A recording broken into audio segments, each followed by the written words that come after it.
জীবনে কখনো হতাশ হবেন না। জীবনে যাই হয়ে যাক না কেন কখনো হতাশ হবেন না। মনে রাখবেন আল্লাহ আপনার রব, আল্লাহ আপনার সাথে আছেন ইনশাআল্লাহ।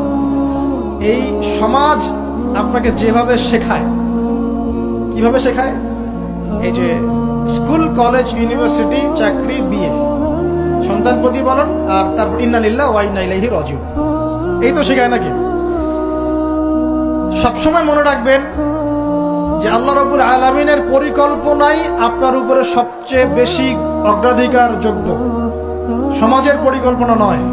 পরিবার আপনাকে চাপ দিচ্ছে, চাকরি পাস না, পড়াশোনা করিস না, হ্যাঁ পড়াশোনায় কেন তুই 80 নম্বর পাইলি না, কেন চান্স পেলি না, কবে চাকরি পাবি, কবে আমাদেরকে দেখবি, খাওয়াবি, পড়াবি, এই যে চাপগুলো চারপাশ থেকে আসে কিনা?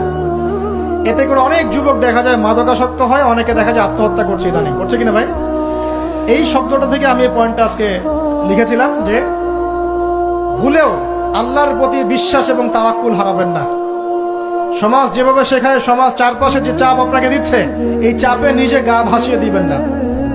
আপনি আল্লাহর কাছে দোয়া করবেন, আল্লাহর কাছে পথ চেয়ে নিবেন এবং আল্লাহর প্রতি তাওয়াক্কুল ভরসা করবেন। কখনো আত্মহত্যার পথ বেছে নিবেন।